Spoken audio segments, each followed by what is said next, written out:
Hey NFL fans, Harrison Graham here for today's show. Before we jump on in, is it time for the Redskins to change their team name? If you think it is, type Y for yes. If you don't, type N for no. Lots of news and rumors surrounding this very topic and some other rumors around the NFL as well. We're going to jump into this story starting right now.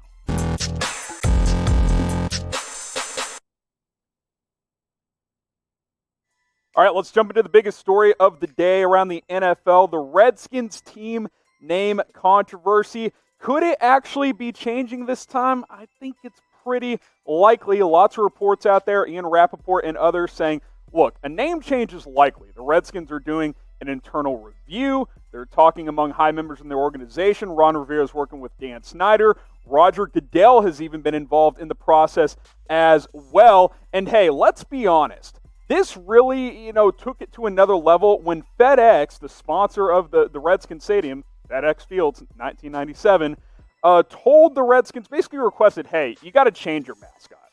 Dan Snyder has long said they're never going to change the name. More on a quote from a few years ago on that here in just a little bit. But on top of that, Nike removed all Redskins gear from their team website.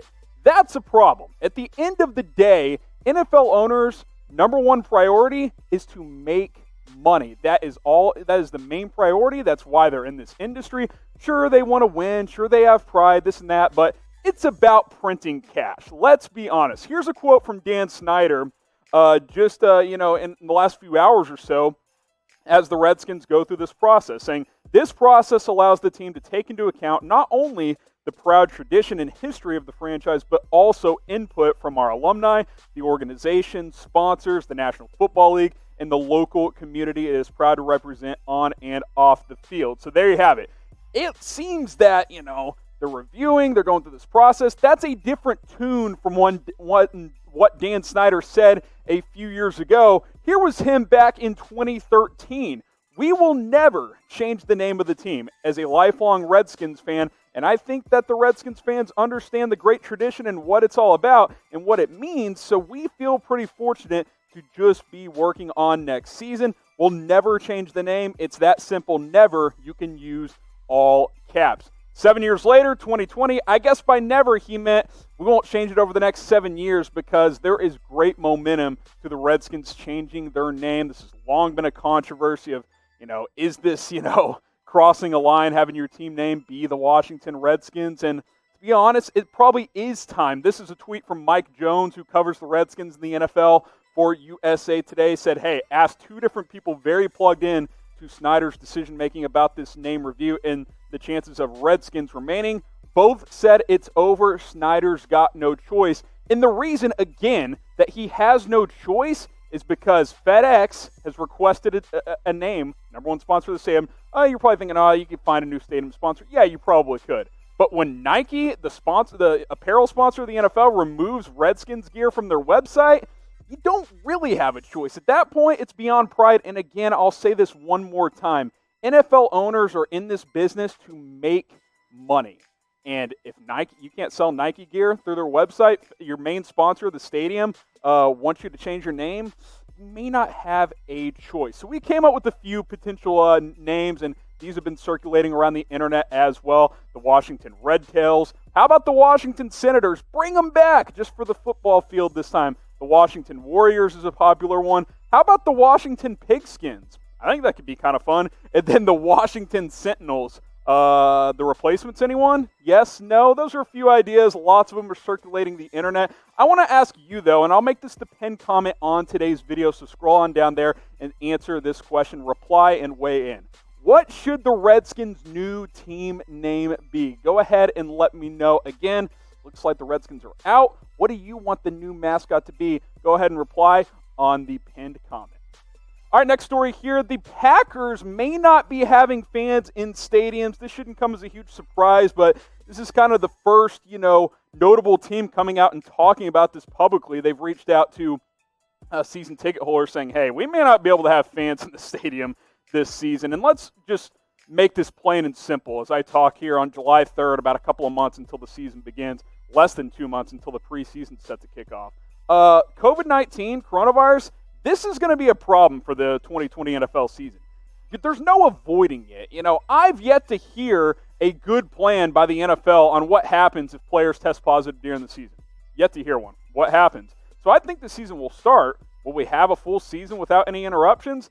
That's another question that I don't think anybody has been able to answer. Here was the Packers statement. Although the organization remains optimistic, there is a possibility that Lambeau Field will be unable to host fans for games this season. The team is preparing to have fans in attendance with new policies and safety measures to allow for appropriate social distancing, which will require stadium seating capacity to be significantly reduced. More here. Face coverings will also be required, and other necessary precautions will be in place. As a result, the special experience to which fans are accustomed to at Lambeau Field will look and feel very different. So even if fans are allowed to come, it's not going to be full capacity, and you're going to have to wear a face covering, which is why, if you don't have one yet and you want to go to games this fall for your favorite team, why not order a face covering from your favorite team at chatsports.com/stay safe. We got the single ones. We got the 3-packs, which are just $24.99. The solo ones, by the way, which are $14.99. As of now, they will ship within 2 business days, so you'll get it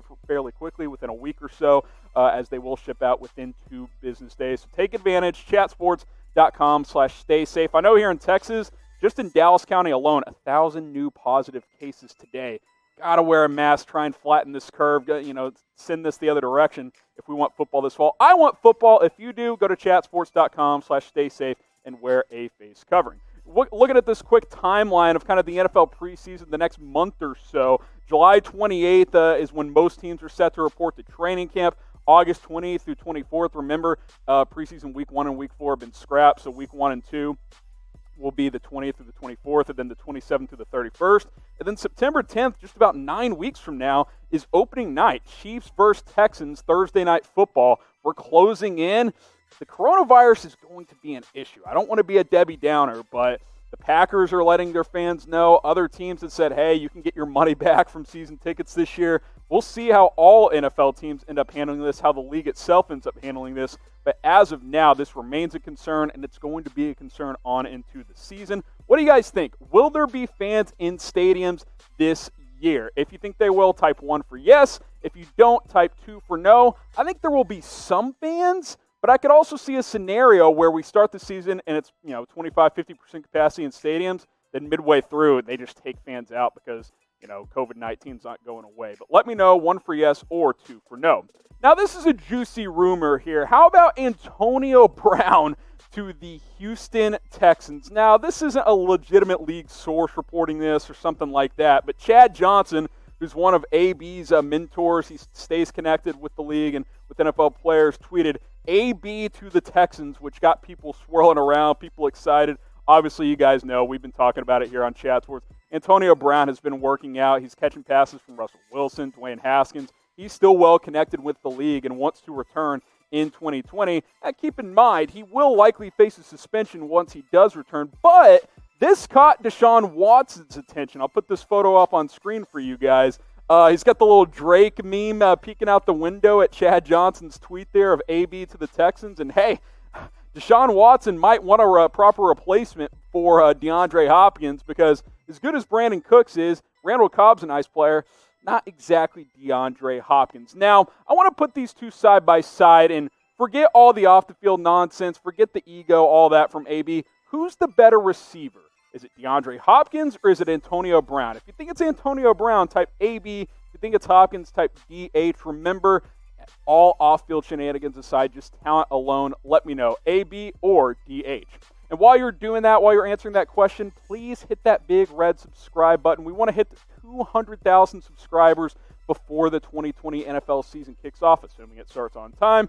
Hit that sub button. We got the latest rumors, news. We do Q&As. We go live every Monday and Wednesday, 6 o'clock Eastern, 3 o'clock Pacific. So turn on notifications as well so you never, ever miss a video. Hit that sub button, youtube.com/chatsportstv. Now, we know Antonio Brown's one of the most talented wide receivers in the NFL, and I still believe if he were to join a team and his head was right, he's still a top 5, top 10 type of guy in the National Football League. Obviously, last year just played the one game, 56 yards and the 1 touchdown, but there was a point not that long ago that he was firmly in the discussion as the best receiver in the league, and for my money, for a couple of years, he was the best receiver in the NFL. And I mentioned he might get suspended, which actually makes sense for the Texans to maybe be interested because they got a lot of depth at receiver, even though they moved on from Hopkins. You brought in Brandon Cooks. You got Will Fuller. Randall Cobb is a solid player. Kenny Stills is good. I like Kiki QT. That's 5 guys right there. So you could absorb AB, say, hey, we'll bring you on board.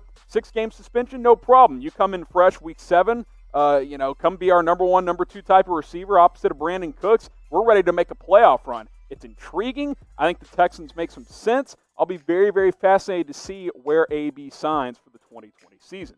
Now, what is the best quarterback-wide receiver combo in the NFL right now? At one point, Big Ben and AB were up there. Watson and DeAndre Hopkins were, becoming that. Patrick Mahomes, Tyreek Hill, lots of good quarterback-wide receiver combos, Breeze and Michael Thomas. Let me know what is the best one in the National Football League. All right, David Njoku, could he be traded? Well, that's what he's hoping for. He has officially requested a trade from the Cleveland Browns. Now, this is coming from Adam Schefter, and apparently the Browns would like to keep him despite, signing Austin Hooper to a big deal this offseason, but Njoku and especially his agent Drew Rosenhaus say, hey, look, it's time to move on. We appreciate it, but it's time for David to find a new football team.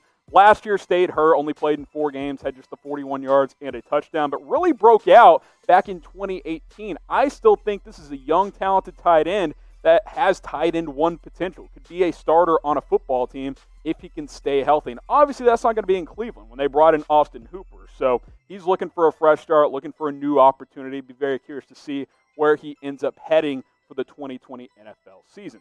Last story here, could this be Sam Darnold's last chance in 2020? This coming from Bill Barnwell of ESPN saying, hey, look, if he doesn't take that next step this year, the Jets could be moving on. Let's be fair, right? He's been up and down through 2 years. I'm a Darnold guy. I like him. I was way higher on him than Rosen, and I still think that's proven to be true. I saw growth from Sam Darnold from year 1 to year 2. Especially considering he had to deal with that mono issue and still played fairly well this year. And as much of a joke as the Jets are, he got them to 7-9. That's with very little personnel around him and a Le'Veon Bell that looked completely washed in just brutal offensive line play. 2018, this is what the numbers looked like. 13 starts, 57, 58%, under 3,000, 17 to 15 touchdown interception ratio, rating of under 80.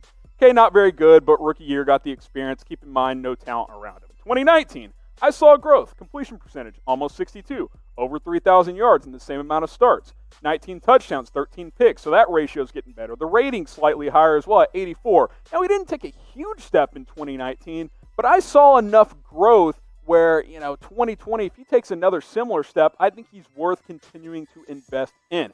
Who will be the Jets starting quarterback in 2021? For 2020, it's going to be Darnold. You got to give him this entire year.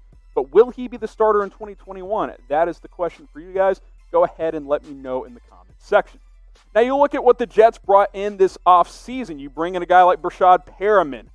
You sign him. You draft Denzel Mims in the 2nd round, which I thought that was a steal. Frank Gore may not have a lot of on-field value left at this point in his career, but that's still a good pickup and a good veteran voice for Sam Darnold. You bring in Connor McGovern from Denver to be your starting center. You draft Mekhi Becton, who you're hoping just mashes people at left tackle again. Sam Darnold has been sacked 63 times in his young NFL career. He has taken an absolute beating. I'm still a believer in Darnold. You see the flashes of brilliance. I think he can be a franchise guy. Yes, he needs to take step forward this year, but keep in mind, Adam Gase is his head coach.